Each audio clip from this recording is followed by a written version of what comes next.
नमस्कार दोस्तों, आज हम बात करने वाले हैं भारत की एक ऐसी वीरांगना के बारे में जिनका नाम इतिहास में बहुत कम लोग जानते हैं, लेकिन उनका साहस किसी महान योद्धा से कम नहीं था। आज की हमारी कहानी है कित्तूर चेन्नम्मा यानी कर्नाटक की वह रानी जिन्होंने ब्रिटिश हुकूमत को खुली चुनौती दी थी। कित्तूर चेन्नम्मा का जन्म 23 अक्टूबर 1778 को कर्नाटक के काकाती गांव में हुआ था। बचपन से ही उनमें साहस और नेतृत्व के गुण दिखाई देने लगे थे। वे घुड़सवारी, तलवारबाजी और युद्ध कला में बहुत निपुण थीं। छोटी उम्र में ही उनका विवाह कित्तूर राज्य के राजा मल्ला सरजा से हुआ। विवाह के बाद वे कित्तूर की रानी बनी, लेकिन उनका जीवन बहुत साधारण नहीं था। आने वाला समय इतिहास बदलने वाला था। उस समय भारत में ब्रिटिश ईस्ट इंडिया कंपनी धीरे धीरे रियासतों पर कब्जा कर रही थी। उन्होंने एक नीति बनाई जिसे कहा जाता था डॉक्ट्रिन ऑफ लैप्स। इस नीति के अनुसार अगर किसी राजा का उत्तराधिकारी नहीं होता तो राज्य ब्रिटिश शासन में मिला लिया जाता था। कित्तूर राज्य के राजा मल्ला सरजा की मृत्यु के बाद यही संकट आया। रानी चेन्नम्मा ने अपने दत्तक पुत्र को उत्तराधिकारी घोषित किया, लेकिन ब्रिटिश सरकार ने इसे स्वीकार नहीं किया। ब्रिटिश अधिकारी थेकरे ने कित्तूर राज्य को अपने कब्जे में लेने की कोशिश की, लेकिन रानी चेन्नम्मा ने साफ मना कर दिया।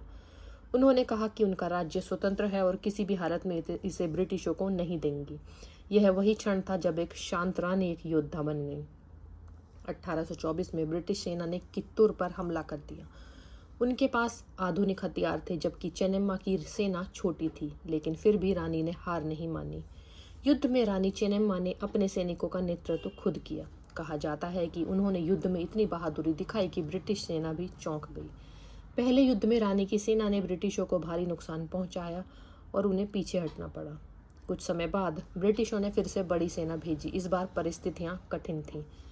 रानी के एक करीबी सेनापति ने विश्वासघात कर दिया, जिससे ब्रिटिशों को रणनीतिक बढ़त मिल गई। धीरे धीरे कित्तूर राज्य कमजोर पड़ने लगा। दूसरे युद्ध में रानी चेन्नम्मा को पकड़ लिया गया, लेकिन उनकी आत्मा नहीं टूटी। उनकी बहादुरी देखकर ब्रिटिश अधिकारी भी प्रभावित हुए। उन्हें बंदी बनाकर बेलहोंगल किले में रखा गया, जहां उन्होंने अपने जीवन के अंतिम वर्ष बिताए। 5 फरवरी 1829 को उनका निधन हो गया। कित्तूर चेन्नम्मा सिर्फ एक रानी नहीं थी, बल्कि स्वतंत्रता की पहली चिंगारी थी। उनका संघर्ष 1857 की क्रांति से भी पहले हुआ था, लेकिन इसलिए उन्हें भारत की शुरुआती स्वतंत्रता सेनानियों में गिना जाता है। उनकी कहानी हमें यह सिखाती है कि अन्याय के सामने झुकना नहीं चाहिए। स्वतंत्रता की रक्षा सबसे बड़ा धर्म है और साहस उम्र या शक्ति पर निर्भर नहीं करता। आज भी कर्नाटक में कित्तूर चेन्नम्मा को बहुत सम्मान दिया जाता है। कई जगहों पर उनकी मूर्तियां और स्मारक बनाए गए हैं। उनके नाम पर सड़कें, विश्वविद्यालय और संगठन भी हैं।